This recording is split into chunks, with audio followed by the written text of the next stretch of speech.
À quelques heures de l'ouverture des bureaux de vote en Israël, notre invité ce soir est la tête de liste de l'Union sioniste, Yitzhak Herzog. Bonsoir à vous, merci. Alors, demain, presque à la même heure, vous aurez déjà les premières estimations, les premiers résultats. Quand cette campagne électorale a commencé, on vous donnait très peu de chances d'inquiéter Netanyahou. Aujourd'hui, les derniers sondages vous donnent devant. Comment vous expliquez ce retournement ?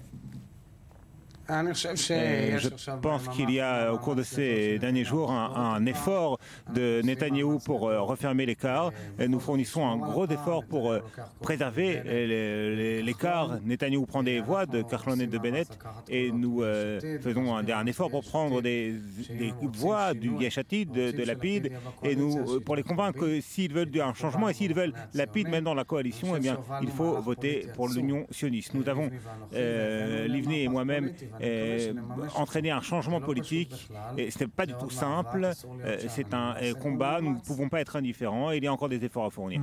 Néanmoins, les derniers sondages donnaient quelque chose d'assez étonnant, c'est-à-dire que vous étiez devant, mais quand on demandait aux Israéliens qui ils voyaient comme Premier ministre, ils disaient encore Netanyahou, même si l'écart s'est resserré, c'est toujours lui qui était vu comme le Premier ministre. Pourquoi cette différence?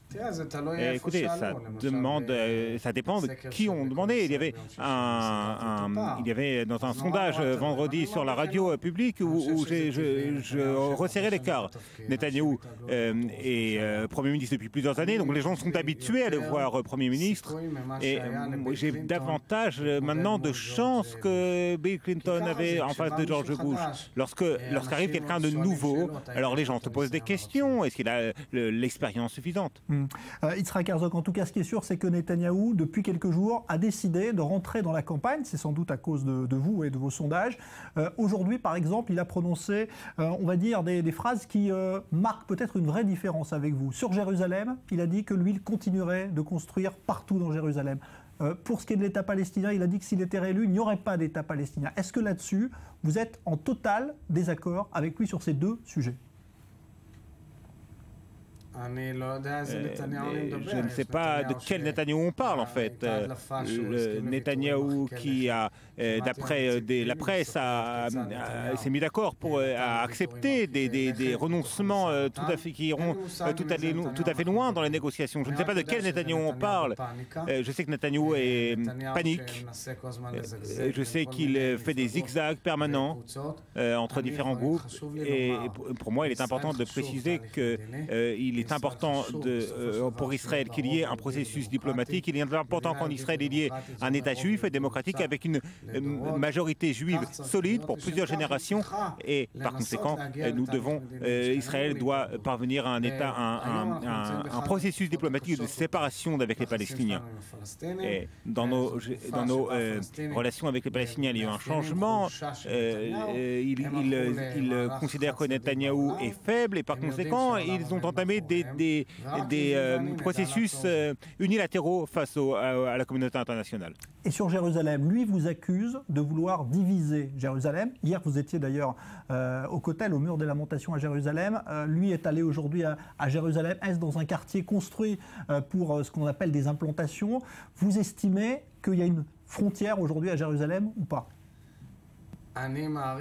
J'estime et je pense que Netanyahou nous raconte des histoires. Je considère que Jérusalem est unie comme la capitale d'Israël pour toujours. C'est la manière dont je vois les choses. Jérusalem est importante pour nous tous et cher, et nous est à tous cher. Et Netanyahou n'a rien fait en fait pour Jérusalem au cours de ces dernières années. Il n'y avait rien eu à Jérusalem. Comment on peut, avant de séparer de Jérusalem, qu'est-ce qui se passe avec les habitants palestiniens, qu'est-ce qui se passe avec les Haredim, les ultra-orthodoxes? Par conséquent, il faut savoir comment on construit Jérusalem, comment on la renforce avec toutes ces populations. Et à mon grand regret, à cause de la rhétorique de Jérusalem, et c'est lui qui a mis le sujet de la séparation, de la division de Jérusalem à l'ordre du jour. Et c'est regrettable.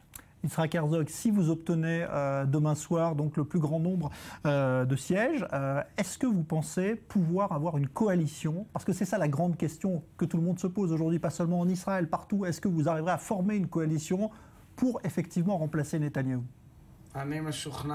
Je suis convaincu d'être en capacité de former une coalition, une bonne coalition pour Israël. Et il y a beaucoup de souplesse et j'ai dit à plusieurs reprises que ceux qui veulent le changement, ceux qui veulent des problèmes, des solutions pour le problème du logement et de l'emploi doivent nous donner la force nécessaire pour que je puisse rassembler une coalition forte pour Israël.